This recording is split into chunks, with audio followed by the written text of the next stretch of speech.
Hello बच्चों, मैं आयुष आपका फिजिक्स मेंटर। और आज हम डिस्कस करेंगे मैकेनिक्स के एक प्रॉब्लम को जिसको कहा जाता है टू ब्लॉक सिस्टम। और इस सिस्टम में हमें फाइंड करना है एक्सीलरेशन ऑफ ब्लॉक। क्लियर? इस टाइप का एक प्रॉब्लम है, तो हमें यहाँ पर दोनों ब्लॉक का एक्सीलरेशन फाइंड करना है। ऐसे प्रॉब्लम को सॉल्व करने के लिए हमें क्या करना पड़ेगा?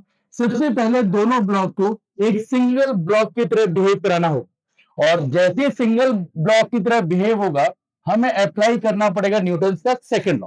टोटल फोर्स कितना है? 20 न्यूटन। तो 20 न्यूटन, टोटल मास 3 और 2 5 इंटू ए, तो एक्सीलरेशन हो जाएगा मेरा 4 मीटर पर सेकंड स्क्वायर। क्लियर? ये फर्स्ट स्टेप है। सेकंड स्टेप पे हम क्या देखते हैं कि जो 3 kg वाला ब्लॉक है ये 2 kg को अपने साथ मूव कराने की कोशिश करेगा। और 3 kg में तो फोर्स अप्लाई है 20 न्यूटन का, तो 2 kg पे भी फोर्स लगना चाहिए। तो ये 2 kg का फोर्स कहां से आएगा? ये 3 kg वाला 2 kg पे फ्रिक्शन फोर्स अप्लाई करेगा, वो भी कहां की तरफ? अल्ट डायरेक्शन की तरफ। और वैसे ही 2 kg 3 kg पे एक फोर्स अप्लाई करेगा इक्वल एंड अपोजिट डायरेक्शन, कहां? Backward direction. तो हमें सबसे पहले फाइंड करना पड़ेगा इस फ्रिक्शन फोर्स। तो ये जो फ्रिक्शन फोर्स है F, F is equal to, इसको हम कहते हैं म्यू इंटू एन। म्यू की वैल्यू 0.2 और एन हो जाएगा नॉर्मल रिएक्शन यहां पर, दैट इज 20। तो वैल्यू हमारे पास मिलेगी 4 न्यूटन। मतलब इस 2 kg को आगे की ओर मूव कराने के लिए जो टोटल फोर्स अप्लाई हो रहा है वो कितना हो रहा है? 4 न्यूटन। अब हमें यह फाइंड करना पड़ेगा कि इस 2 kg को आगे मूव कराने के लिए हमें कितने फोर्स की रिक्वायरमेंट होगी। तो यहां पर हमें निकालना पड़ेगा एफ रिक्वायरमेंट, और वो होता है formula F requirement is equal to M into A. M किसका? 2 का। एक्सीलरेशन कितना? ये वाला 4। तो ये टोटल चाहिए हमें 8 न्यूटन।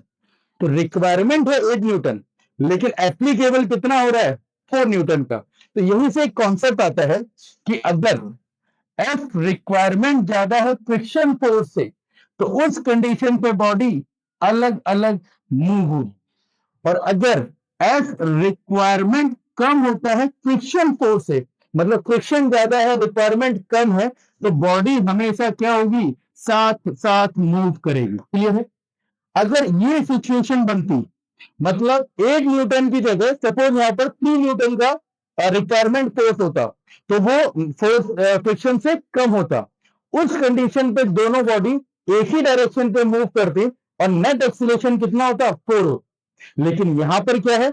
जो रिक्वायरमेंट है वो ज्यादा है, जो अप्लाई हो रहा है वो कम है। तो इसका मतलब दोनों बॉडी कैसे मूव करेंगी? अलग अलग मूव करेंगी।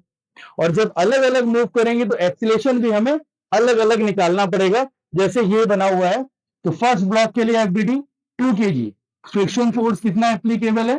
4 न्यूटन। तो यहाँ पे एक्सीलरेशन निकाल दीजिए 4 into 2 into A1.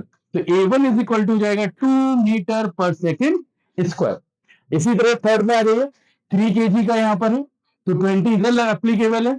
Friction force पीछे की ओर 4 न्यूटन है, तो टोटल हो जाएगा 16 Newton is equal to 3a2। तो यहां से a2 की वैल्यू हो जाएगी 16/3 मीटर पर सेकेंड स्क्वायर। और ऐसी वीडियोस के लिए सब्सक्राइब करें पेरेंट क्लासेस।